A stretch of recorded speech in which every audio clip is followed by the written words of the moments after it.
بسم اللہ الرحمن الرحیم۔ میرے ابا کو بیٹیوں سے نفرت تھی۔ ہمارے خاندان میں کبھی بیٹی پیدا نہیں ہوئی تھی، جس پر ابا کو بڑا فخر تھا۔ جب میری شادی ہوئی تو ابا نے کہا ہماری ریت قائم رکھنا اور صرف بیٹے پیدا کرنا۔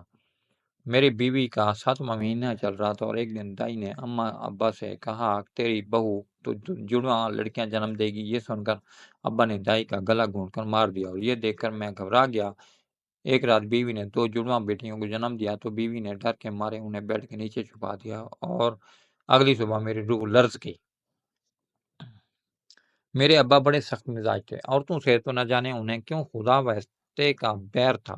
گاؤں کے سرپنچ بھی تھے، اس لیے لوگ میرے ابا کی بہت عزت کرتے تھے۔ جب بھی کسی کے گھر اولاد پیدا ہوتی تو گاؤں والے کہتے سردار صاحب کے ہاتھ سے شہد دلوانا، ویسے برکت ہے۔ ابا یہ سن کر اور گردن اکڑا کر چلتے تھے، اور جس کے گھر بیٹا پیدا ہوتا تو اس بچے کو شہد ابا چٹاتے تھے، لیکن اگر کسی کے گھر بیٹی پیدا ہوتی تو ابا اس کے گھر قدم بھی نہ رکھتے تھے۔ عورت نیچ ذات ہوتی ہے، پیر کی جوتی ہوتی ہے۔ مجھے بیٹی کے نام سے بھی نفرت ہے۔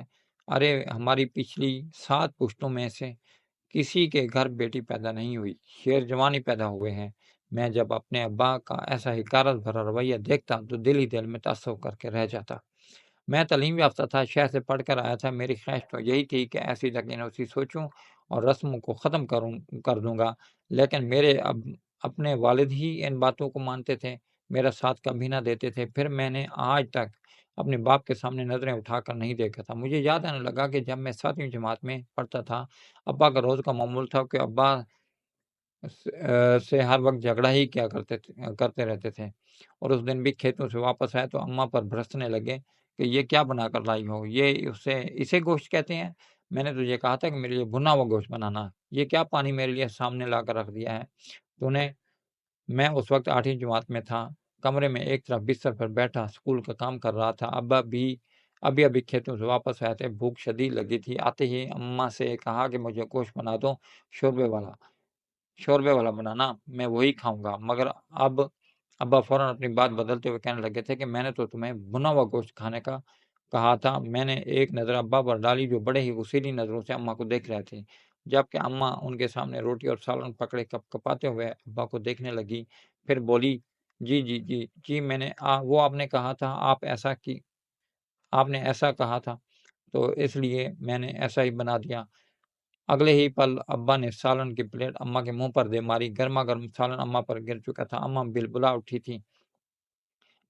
میں تمہارے خوف کے بستر پر مزید دبک چکا تھا۔ ابا اماں پر چلا کر کہنے لگے لگتا ہے تیرے کان بھی وقت کے ساتھ ساتھ اپنی مدت پوری کرتے جا رہے ہیں۔ یہ نہیں پتا کہ شوہر تھک کا ہارا آیا ہے، اس کی کوئی خدمت کرنی چاہیے۔ سالن بھی بنانے کا تجھے ابھی تک سمجھ نہیں آیا۔ ابا اماں کو اچھی خاصی باتیں سنا کر وہاں سے بھیج چکے تھے اور سختی سے کہا کہ دوبارہ میرے لیے اچھا سالن بنا کر لاؤ، ورنہ چٹیا سے پکڑ کے تمہیں میکے چھوڑاؤں گا۔ اماں ڈرتی ڈرتی فوراً سب کچھ سمیٹتی ہوئی وہاں سے جا چکی تھی، جبکہ ابا اپنی مونچھوں کو تاؤ دیتے ہوئے میری جان میں دیکھنے لگے۔ پھر کہنے لگے دیکھا پتر، میں نے کیسے تیری اماں کو قابو کر رکھا ہے۔ عورت کو ہمیشہ یہاں رکھنا چاہیے، یہاں، تبھی وہ صحیح سے کام کرتی ہے۔ اگر سر پہ بٹھاؤ گے تو پورے گھر کا شرادہ ہی بکھر کر رہ جاتا ہے۔ ابا اپنا پیر زمین پر مارتے ہوئے مجھے یہ بتانے کی کوشش کر رہے تھے کہ اگر عورت کو سر پر چڑھاؤ گے تو وہ گریبان تک پہنچ جائے گی، لیکن اگر پاؤں میں رکھو گے تو تبھی گھر میں خوشحالی آ سکتی ہے۔ میں خاموشی سے ابا کی ہاں میں ہاں ملاتا جا رہا تھا۔ ابا کہنے لگے کہ دیکھ انور، کل کو تیری بھی شادی ہونی ہے، تیری بھی بیوی آئے گی۔ جیسا ہم برسوں سے اپنے خاندان کے مرد عورت کو اس کی حدود میں رکھتے ہیں، تو نے بھی ویسے ہی رکھنا ہے، سمجھا؟ کامیاب بیٹا وہی ہوتا ہے جو اپنے باپ کے نقش قدم پر چلے۔ ابا اپنے مونچھوں کو تاؤ دیتے ہوئے مجھے اپنے غرور سے خود آنکھوں سے دیکھ کر بولے تھے، اور میں جی ابا جی کہہ کر رہ گیا۔ اماں نے جیسے تیسے دوبارہ ابا کے لیے گوشت کا سالن بنایا تھا، جسے دیکھ کر ابا کے منہ میں پانی آ گیا، مگر اس کے باوجود انہوں نے اماں کی تعریف میں ایک لفظ بھی نہیں بولا تھا۔ سارا کھانا صفحہ چٹ کرنے کے بعد کہنے لگے اس سے بھی اچھا کھانا بنا سکتی تھی، مگر نہ جانے تیرا دھیان کہاں ہوتا ہے۔ میں نے آج تک ابا کو نہیں دیکھا تھا کہ وہ اماں سے پیار سے بات کریں، ہمیشہ ہی غصے اور تذلیل کرتے ہوئے دکھائی دیتے تھے۔ ابا ایک مرتبہ پھر گھر سے چلے گئے تو اماں نے مسکرا کر میری جانب دیکھا، ان کا چہرہ اور بازو بھی سرخ ہو رہا تھا۔ گرم گرم ابلتا ہوا سالن ان پر گرا تھا۔ ان کی آنکھوں میں آنسو تھے مگر لبوں پر ہنسی تھی کہ ابا کے رویے کی وجہ سے امی کے دل پر کیا گزر رہی ہے۔ میں نے اپنی کتابیں وہیں رکھی اور چلتے ہوئے اماں کے پاس آ گیا۔ مجھے اپنے پاس آتا دیکھ کر اماں وہیں بیٹھ گئی اور اسے کر روتے ہوئے اپنے آنسو صاف کرنے لگی۔ اماں کو یوں روتا دیکھ کر میرے دل کو کچھ ہوا تھا۔ میں اماں کے آنسو صاف کر کے کہنے لگا کہ اماں نہ رو، تجھے تو پتہ ہے کہ ابا کا رویہ ہی ایسا ہے، تو بس بھول جا، کوئی بات نہیں، میں تیرا بیٹا تیرے ساتھ ہوں۔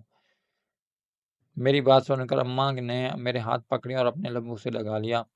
پھر کہنے لگی کہ بیٹا، جس خاندان میں میں بیاہ کر آئی تھی، یہ عورتوں کو آج بھی زمانہ جاہلیت کی طرح کوئی اچھوت سی بیماری سمجھتے ہیں۔ ان کے ہاں عورت تبھی عزت و تکریم والی سمجھی جاتی ہے جب وہ ایک ماں کے روپ میں ہو، ورنہ دوسری عورت جو اس خاندان میں آتی ہے وہ ایک بیوی ہوتی ہے، اور بیوی کو یہ لوگ پیروں کی دھول سمجھتے ہیں۔ اوپر سے اس خاندان میں کئی نسلوں سے صرف بیٹے ہی پیدا ہوتے آئے ہیں۔ تیرے دوسرے چچا جو کہ کئی سال پہلے وفات پا گیا، ان کی وفات نہیں ہوئی تھی بیٹا، انہوں نے اپنی پسند کی لڑکی سے شادی کی تھی، گھر والوں کے خلاف جا کر۔ انہوں نے اس لڑکی کو اس گھر میں لائے تھے، اتنی پیاری دیورانی تھی میری، بولی بالی سی، کسی سے کوئی فالتو بات نہ کرتی، مگر اس کی غلطی صرف یہ تھی کہ اس نے بیٹی کو جنم دیا تھا۔ جیسے ہی تیرے دادا اور ابا کو پتہ چلا کہ اس نے ایک بیٹی کو جنم دیا ہے، انہوں نے کسی کا بھی لحاظ نہ کیا۔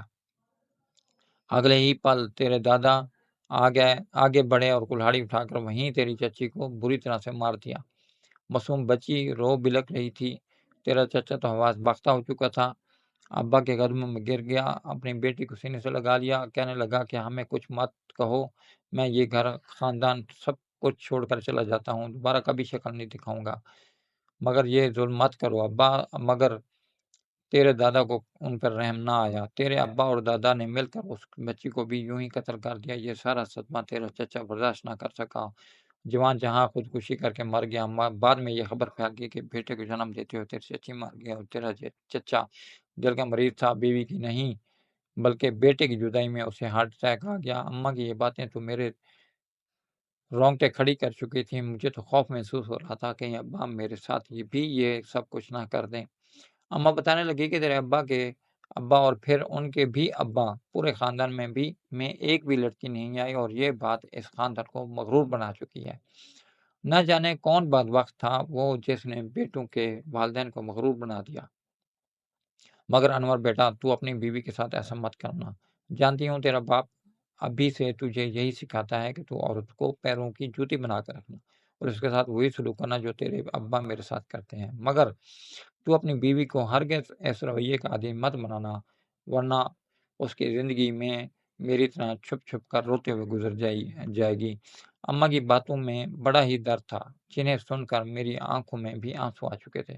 ایک تو ابا کہتے تھے کہ اپنی بیوی کو بلکہ ہر عورت کو اس کی ایک حد تک رکھو، ایک طرح اماں تھی جس کی حالت میں دیکھ کر میرا دل تڑپ سا جاتا، جو بھی کہے، اور میں ان کا خون تھا، مگر اس کے باوجود میرے دل میں کبھی بھی ابا جیسی مغروری اور سختی نہیں آ پائی تھی۔ میں اپنی اماں کے ہی زیادہ قریب تھا، میرے بعد میرے 2 بھائی اور تھے، اور دونوں ہی اماں کے ساتھ بہت محبت کرتے تھے۔ دھیرے دھیرے وقت یوں ہی گزرتا گیا اور میرے ابا کی مغروری اور سختی میں بھی اضافہ ہوتا گیا۔ میری عمر شادی کے لائق ہو چکی تھی، میری اماں میرے لیے رشتہ دیکھنے لگی، مگر ابا نے فوراً منع کر دیا، کہنے لگا کہ تو کون ہوتی ہے میرے بیٹے کے لیے رشتہ دیکھنے والی؟ میں خود اپنے بیٹے کے لیے لڑکی دیکھوں گا جو ہماری نسل کو یوں ہی آگے بڑھا سکے۔ دراصل میں ایک لڑکی پسند کرتا تھا جو کالج میں میرے ساتھ ہی پڑھتی تھی، وہ بھی مجھ سے بہت محبت کرتی تھی، جانتا تھا کہ میرے گھر کا ماحول کیسا ہے، اس لیے میں کئی بار ہی اپنی محبت کا گلا گھونٹ چکا تھا۔ کہاں وہ دوشیزہ بالکل پری کی مانند، اور کہاں ہمارے گھر کا ماحول، اگر وہ یہاں آ جاتی تو اور میرے ابا کی سختی اور ان کے حکم برداشت کرتی تو نہ جانے اس پری پیکر کا کیا اشر ہوتا۔ یہ سوچ کر میں نے اپنی محبت کا گلا گھونٹ دیا۔ اماں کو ایک دفعہ بتایا بھی کہ میں فلاں لڑکی کو پسند کرتا ہوں، کہ کیا یہ ممکن ہے کہ میری محبت مجھے مل جائے، مگر میری اماں مجھ سے کہنے لگی کہ بیٹا تو جسے چاہتا ہے میں تیری شادی وہاں کرواؤں گی، اور پھر اماں میرا رشتہ وہاں لے کر جانے بھی لگی، مگر ابا نے فوراً منع کر دیا، کہنے لگا کہ خبردار، تو ہوتی کون ہے میرے بیٹوں کا فیصلہ کرنے والی؟ یہ میری اولاد ہے، میرا غرور ہے، ان کے ہر اچھے برے فیصلے میں خود کروں گا۔ ابا کی بات سن کر امی بے بسی سے میرا چہرہ دیکھنے لگی تھی۔ میں نے بھی گہری سانس خارج کر دی۔ چند روز بعد ابا کے ایک دوست ہماری اپنی خاندان کی عورتوں کے ساتھ ہمارے گھر تشریف لے آئے۔ رشتے کی بات وغیرہ چلی، انہوں نے تو مجھے دیکھتے ہی رشتہ پکا کر دیا تھا۔ ابا کہنے لگے کہ یہ میرے دوست ہیں، انہی کی بیٹی کے ساتھ تمہارا رشتہ طے کر دیا ہے۔ میں نے بھی سانس خارج کر کے سر تسلیم خم کر دیا۔ اگلے ہی ہفتے ہمارا نکاح تھا۔ ایک پل کو مجھے میری محبت یاد آئی تھی۔ وہ محبت بھی خیر کوئی اس قدر جنونی نہ تھی، مگر پھر بھی محبت ہوتی ہے۔ میں نے ابھی تک اپنی دلہن کو نہیں دیکھا تھا، بس اماں سے ہی سنا تھا کہ میری دلہن بہت زیادہ پیاری ہے، بالکل گڑیا جیسی، اور میرے ساتھ بڑی ہی جچے گی۔ میں بھی مسکرا اٹھا تھا۔ میں اپنی دلہن کو لے کر اپنے گھر چلا آیا۔ وہ میرے کمرے میں گھونگھٹ ڈالے بیٹھی تھی۔ جیسے ہی اس کا گھونگھٹ اٹھایا تو ایک پل کو مجھے جھٹکا سا لگا تھا، کیونکہ یہ تو وہی لڑکی تھی جسے میں محبت کرتا تھا۔ نورین میرے سامنے تھی اور مجھے اپنی قسمت پر یقین نہیں آ رہا تھا۔ سمجھ نہیں آ رہی تھی کہ خوشی کا اظہار کروں یا حیرت کا۔ یہ تو سچ مچ میری قسمت میں لکھی جا چکی تھی۔ وہ بھی مجھے دیکھ کر یوں ہی حیرت میں مبتلا ہوئی تھی۔ ہم دونوں کی اس وقت کیا حالت تھی یہ صرف ہم دونوں ہی جانتے تھے۔ یہ تو ایک اتفاق تھا کہ میری محبت مجھے مل چکی تھی، لیکن اس کے بعد جس قدر پریشانیاں ہمارے اوپر منڈلانے لگی تھیں، ہم نے کبھی خواب میں بھی نہیں سوچا تھا۔ میں نے بہانے سے اماں کو بھی بتا دیا تھا کہ ابا نے میری شادی میری پسند کی لڑکی سے ہی کروا دی ہے، تو اماں بھی ہمیں دیکھ کر خوش ہوگی۔ مگر نورین نے جب میری اماں کی حالت دیکھی تو مجھ سے سوال کرنے لگی کہنے لگی کہ تمہاری اماں اس قدر ڈری سے میں کیوں رہتی ہیں، اور ان کے چہرے پر یہ نیل کے نشان کیا ہیں؟ یہی سوالات تو تھے جو مجھے بے بس کر دیا کرتے تھے۔ میں کہنے لگا کہ نہیں، کچھ نہیں، بس وقتی چوٹیں ہیں، ٹھیک ہو جائیں گی۔ ابھی یہی بات چل رہی تھی کہ میرے ابا کی گھردار آواز گونجی، ادھر آؤ نورین۔ نورین بہر گئی تو ابا اسے کہنے لگے کہ آج کے بعد اس گھر کی ساری ذمہ داری تم پر ہے، مجھے کسی بھی قسم کی کوئی کوتاہی نہیں چاہیے۔ وہ اپنا سارا ٹائم ٹیبل نورین کو بتانے لگے تھے، اور نورین حیرت سے میرا چہرہ دیکھ رہی تھی۔ اسے تو آئے ہوئے جمعہ 8 دن نہیں ہوئے تھے، اور ابا نے اپنا اصل رنگ دکھانا شروع کر دیا تھا۔ میرے کہنے پر نورین چپ رہی تھی۔ شادی کو 2 ماہ گزر گئے تو ایک روز ابا نے مجھے اپنے پاس بلایا، کہنے لگے کہ بیٹا، ابھی تک مجھے کوئی خوشخبری کیوں نہیں ملی؟ کیا ساری زندگی یوں ہی گزارنے کا ارادہ ہے، یا مجھے میرے پوتے کی شکل دکھاؤ گے؟ یہ سن کر تو میں جھینپ سا گیا تھا، بھلا اس بات کا میں کیا جواب دیتا۔ بہرحال کچھ ہفتوں بعد یہ بھی خبر سامنے آ گئی کہ نورین حاملہ ہے۔ ابا تک یہ خبر پہنچی تو وہ بہت خوشی ہوئے۔ ابا نے اسی روز مٹھائی منگوائی اور مجھے کھلاتے ہوئے بولے، بس ہماری ریت قائم رکھنا، جلد از جلد مجھے میرے پوتوں کی شکل دکھا دو۔ جب سے مجھے پتہ چلا ہے کہ خیر سے جڑواں پوتے آنے والے ہیں، میری تو خوشی کی انتہا نہیں رہی۔ ہمارے خاندان میں آج تک کسی نے جڑواں بیٹوں کو جنم نہیں دیا۔ یہ تو ہی ہے جو جڑواں پوتے پیدا کر کے میری خوشیوں میں اضافہ کرے گا۔ یہ بات نورین بھی سن رہی تھی۔ اگلے ہی پل مسکرا کر کہنے لگی، ضروری تو نہیں کہ دونوں پوتے ہی ہوں، کیا پتہ اللہ تعالیٰ اپنی رحمت سے بھی نواز دے اور خیر سے ہم 2 بیٹیوں کے ماں باپ بن جائیں۔ یہ الفاظ ادا کرنا تھے کہ میرے ابا کا سفید چہرہ ایک پل میں غصے سے سرخ ہونے لگا۔ ان کی آنکھوں کی نسیں سرخ ہو چکی تھیں، جو کہ میں بخوبی دیکھ سکتا تھا۔ دیکھتے دیکھتے وہ اپنے لب کاٹتے مٹھائی کا ڈبہ فرش پر پھینک چکے تھے۔ پھر غصے سے میری بیوی کے پاس گئے اور انتہائی گردار لہجے میں کہنے لگے، دیکھ بہو، آج تو نے یہ بات کر دی، لیکن اگر دوبارہ میں نے تیری زبان سے یہ الفاظ سنے تو مجھ سے برا کوئی نہیں ہوگا۔ تو ہوتی کون ہے ایسا کہنے والی؟ ہمارے خاندان میں آج تک کسی نے بیٹی پیدا کر کے نہیں دی، اور تو بیٹی کا نام لے رہی ہے۔ اگر خدا نہ خواستہ ایسا کچھ بھی ہوا تو میں تیرے ٹکڑے ٹکڑے کر دوں گا۔ نورین تو یہ سن کر ہکا بکا سی رہ گئی تھی۔ وہ شہر سے آئی ہوئی تھی اور وہ کہاں ایسے ماحول کی آتی تھی۔ وہ مجھے دیکھنے لگی کہ شاید ابا کی اس طرح کی دقیانوسی بات پر میں ضرور بولوں گا، لیکن میں بھی گردن جھکا کر نظریں بدل گیا تھا۔ یہ سب دیکھ کر نورین روتے ہوئے اپنے کمرے میں چلی گئی۔ جب میں کمرے میں آیا تو کہنے لگی کہ یہ سب کیا ہے؟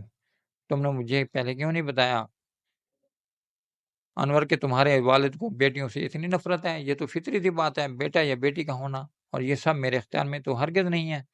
میں نے کہا کہ تم دعا کرو، جب بیٹا ہی ہو نورین میری بات سن کر مجھے تعصب سے دیکھنے لگی۔ ہمارے ہاں پچھلے 7 نسلوں سے کبھی بیٹی نہیں ہوئی، اور اگر میرے گھر بیٹیاں ہوئیں تو میرا باپ انہیں گلا گھونٹ کر مار ڈالے گا۔ میں نورین کو سچ بتانا چاہتا تھا۔ یہ سن کر تو نورین کو ہوش اڑے تھے۔ ابھی نورین کو 5واں مہینہ تھا۔ بس گاؤں کے لیڈ ڈاکٹر نے یہی بتایا تھا کہ جڑواں بچوں کی ماں بننے والی ہے۔ میری بیوی کے ساتھ عجیب و غریب قسم کی رسمیں کی جانے لگیں۔ اسے کھانے میں کوئی بھی گرم چیز نہیں دی جاتی تھی۔ کہا جاتا ہے یہ مت کھاؤ، اسے بیٹی پیدا ہوتی ہے۔ بادام کھایا کرو، اسے بیٹا پیدا ہوگا۔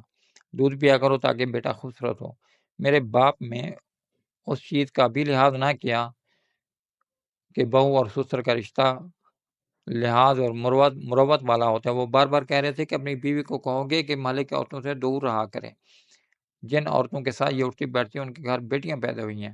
یہ نہ ہو کہ ان عورتوں کا سایہ اس پر بھی پڑ جائے۔ جیسے جیسے وقت قریب آ رہا تھا، میرے باپ نے مٹھائی والے سے 100 کلو موتی چور کے لڈو بنوانے کا کہہ دیا تھا۔ کہنے لگے جیسے ہی پوتا ہوگا پورے گاؤں میں موتی چور کے لڈو بانٹوں گا۔ 8-10 بکرے گھر میں موجود تھے جنہیں میری ماں روز چارہ ڈالتی تھی، اور وہ اس لیے پالے جا رہے تھے کہ جیسے ہی میرے گھر بیٹے پیدا ہوں تو ان بکروں کو کاٹ کر پورے گاؤں کی دعوت کی جائے۔ ہر طرف خوشیوں کا سما تھا۔ جب میری بیوی کو 7واں مہینہ ہوا تھا تو اسے چیک کرنے دائی آئی تو کہنے لگی سردار صاحب آپ کے بیٹے کے گھر بیٹیاں پیدا ہوں گی۔ وہ کافی پرانی دائی تھی اور کافی تجربے کار بھی تھی۔ یہ سننا تھا کہ ابا غصے سے کھڑے ہو گئے۔ کہنے لگے منحوس عورت کیا بکواس کر رہی ہے؟ پچھلی 7 نسلوں سے ہمارے خاندان میں کسی نے بیٹی پیدا نہیں کی، اب تم کہہ رہی ہو کہ میرے بیٹے کے گھر میں بیٹیاں پیدا ہوں گی؟ میرے باپ کا لہجہ گرجدار تھا۔ دائی کی تو رنگت ہی اڑ گئی تھی۔ میرے باپ نے دائی کا گلا دبانا شروع کر دیا۔ کہنے لگا کہ اگر میرے گھر پوتیاں پیدا ہوئیں تو میں تجھے زندہ نہیں چھوڑوں گا۔ وہ کافی ضعیف قسم کی دائی تھی۔ میں نے جب یہ دیکھا کہ تو ابا کے پاس چلا گیا اور ان کے ہاتھ سے دائی کی گردن چھڑوانے لگا، لیکن پتہ نہیں ابا کو کہاں سے اتنا جنون سوار ہو گیا تھا۔ بڑی مشکل سے میں نے اپنے ابا کے ہاتھوں سے دائی کا گلا پیچھے کیا، ورنہ شاید وہ مر جاتی۔ اپنے ابا کو پیچھے اور ہاتھ جوڑ کے دائی سے معافی مانگ کر باہر بھیج دیا۔ ابا کہنے لگے زندہ نہیں چھوڑوں گا، اگر اس کی بات سچی ہو گئی تو ان دونوں بچیوں کو بھی مار ڈالوں گا اور اس دائی کو بھی زندہ نہیں چھوڑوں گا۔ نورین تو یہ سن کر گم سہم سی گئی تھی۔ اس کے بعد میری بیوی نورین پتہ نہیں کیوں چپ چپ سی رہنے لگی تھی۔ جب میں نورین سے اس کی خاموش ہونے کی وجہ پوچھتا تو وہ اپنی آنکھوں میں آنے والی نمی کو صاف کرتی کہتی مجھے اب ڈر لگنے لگ گیا ہے۔ اگر میرے گھر بیٹیاں پیدا ہو گئیں تو کیا ہوگا؟ یہ جو خوشیاں منائی جا رہی ہیں یہ تو صاف صفائی ماتم میں بدل جائیں گی، اور تم بھی گونگے بن کے بیٹھے رہتے ہو۔ دیکھ کہنے لگی ہمارے خاندان میں تو بیٹی ہو یا بیٹا برابر کی خوشی منائی جاتی ہے، اور بیٹیوں کو مار دینے کی اور زندہ دفن کرنے کی جہالت تو ہمارے نبی پاک صلی اللہ علیہ وسلم نے ختم کر دی تھی۔ تو پھر لوگوں کے ذہنوں میں اب تک بیٹی کا ہونا منحوس کیوں سمجھا جاتا ہے؟ انور تم کچھ کرتے کیوں نہیں؟ تو اپنے ابا کو سمجھاتے کیوں نہیں؟ اور میں اپنے باپ کو کیا سمجھا سکتا تھا؟ وہ تو کچھ سننے کو تیار ہی کب ہوتے تھے۔ شروع سے جو ماحول میں دیکھتا آ رہا تھا میرے دل میں ابا کے نام کا خوف بیٹھ گیا تھا، اور میں ان کے آگے اپنی آنکھیں نہیں اٹھا سکتا تھا۔ بات کرنا تو بہت دور کی بات تھی۔ اندر اندر جو پریشانی نورین کو لاحق تھی، میرا دل بھی گھبرا رہا تھا کہ کہیں میرے گھر بھی بیٹیوں نے جنم لے لیا تو میرا باپ تو ان کو گھر کے بڑے سے صحن میں قبر کھود کے دفنا دے گا۔ میرا دل بہت پریشان ہو کر رہ گیا تھا۔ جس بات کا ڈر تھا وہی ہوا تھا۔ جیسے ہی دائی میری بیوی کو کمرے میں لے کر گئی تو میں دل ہی دل میں دعائیں مانگ رہا تھا۔ بچوں کے رونے کی آواز سنائی دی تو دائی فوراً سے کمرے سے باہر نکلی، اور اتفاق تھا کہ ابا اس وقت گھر میں موجود نہیں تھے۔ دائی کہنے لگی کہ بیٹیاں ہوئی ہیں۔ یہ سن کر تو میں سانس لینا بھی بھول گیا تھا۔ میں نے اپنی بچیاں ابا کے آنے سے پہلے ہی چادر میں لپیٹ کر بیڈ کے نیچے چھپا دیں۔ میری ماں بھی رونے لگی، کہنے لگی کہ تیرے ابا گھر پر آئے تو تمہاری بیٹیوں کو مار ڈالیں گے۔ نورین بھی روئی جا رہی تھی، لیکن پھر ایک نوکر نے گھر میں داخل ہوا، کہنے لگا کہ سردار صاحب کو شہر میں کوئی کام پڑ گیا ہے، اس لیے وہ اگلے روز ہی واپس آئیں گے۔ رات بھر ہم ماں بیٹے کی بڑی پریشانی کے عالم میں گزری تھی۔ نورین اپنی جگہ پریشان تھی۔ میں سوچ رہا تھا کہ بیوی بچوں کو لے کر کہیں روپوش ہو جاؤں، لیکن صبح جو خبر ہمیں سننے کو ملی وہ دل دہلا دینے والی تھی۔ میرے والد کی گاڑی کا ایکسیڈنٹ ہو گیا تھا۔ ابا ہاسپٹل میں تھے۔ یہ سن کر ہم بھاگے شہر کے